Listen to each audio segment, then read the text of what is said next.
हाय, अब हम डिस्कस करें लेट अस सी बुक के चैप्टर नंबर 22 मिसलेनियस फीचर्स की एक्सरसाइज का क्वेश्चन A.A। इस क्वेश्चन में बोला गया है what will be the output of the following programme. किसी भी प्रोग्राम का आउटपुट चेक करने से पहले हमें ये चेक करना पड़ता है कि प्रोग्राम एरर फ्री है या नहीं है। तो सबसे पहले वो चेक कर लेते हैं।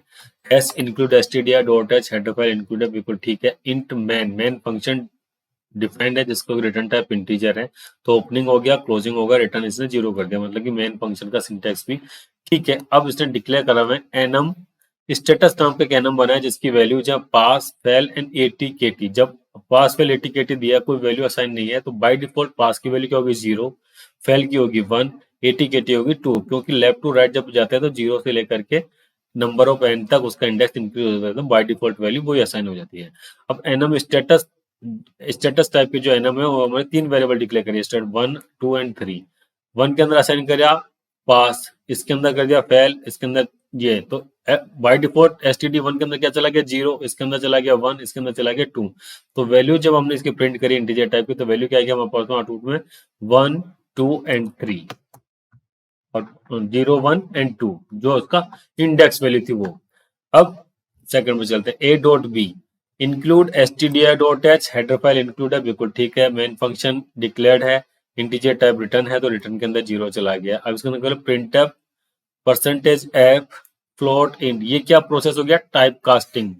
किसके थ्रू करते हैं, कास्ट ऑपरेटर। इसमें कास्ट ऑपरेटर क्या है, ओपनिंग एंड क्लोजिंग जो पैरेंथेसिस आया उसके बीच में जो डेटा टाइप बोलते हैं, इस पूरे कॉम्बिनेशन को बोलते हैं कास्ट ऑपरेटर। तो सबसे पहले देखिए इसको जब स्टार्ट करते हैं राइट से करते हैं। कास्ट ऑपरेटर के इंटीजर टाइप डिक्लेयर कर दिया इसने किसको 3.5 जो वैल्यू है उसको चेंज कर दिया किसके अंदर, इंटीजर के अंदर। तो 3.5 को इंटीजर में कन्वर्ट करेंगे तो कितना आएगा 3। 3 को डिवाइड कर दिया हमने किससे, 2 से, तो वैल्यू कितनी आ गई हमारे पास में 3 डिवाइडेड बाई 2, मतलब कि आ गया हमारे पास आउटपुट 1, क्योंकि इंटीजर टाइप की वैल्यू होगी। अब जो हमारे पास में इंटीजर वैल्यू आ गई है उसको कन्वर्ट कर दिया इसने वापस से फ्लोट के अंदर। तो इंटीजर को वापस से फ्लोट में कन्वर्ट कर दिया तो उसका आउटपुट कितना आएगा 1.0000। तो आउटपुट क्या आएगा हमारे पास में 1.00000। A dot C hash include stdio.h, बिल्कुल ठीक है। इंट मैन, बिल्कुल ठीक है। ओपनिंग हो गया, क्लोजिंग हो गया। रिटर्न टाइप इंटीजर है तो रिटर्न इसने 0 कर दिया है। इसके अंदर क्या बोल रखा है, दो आई एंड जो वेरिएबल डिक्लेयर है जो कि फ्लोटिंग टाइप के हैं। आई के अंदर वैल्यू असाइन करिए फ्लोट 3/2, मतलब कि जो 3 वैल्यू है उसको पहले कन्वर्ट करा किसके अंदर, फ्लोटिंग पॉइंट के अंदर। फ्लोटिंग पॉइंट में कन्वर्ट करा तो उसकी वैल्यू कितनी आ गई 3.00। अब उसके अंदर 2 से डिवाइड करा, फ्लोट डिवाइडेड बाय इंटीजर होगा तो आउटपुट हमारा किस में जाएगा, इंटीजर के अंदर, क्योंकि बाय डिफॉल्ट इसका प्रमोशन नीचे वाले इंटीजर का प्रमोशन किस में हो जाएगा, फ्लोट के अंदर। तो float divided by float equal to float.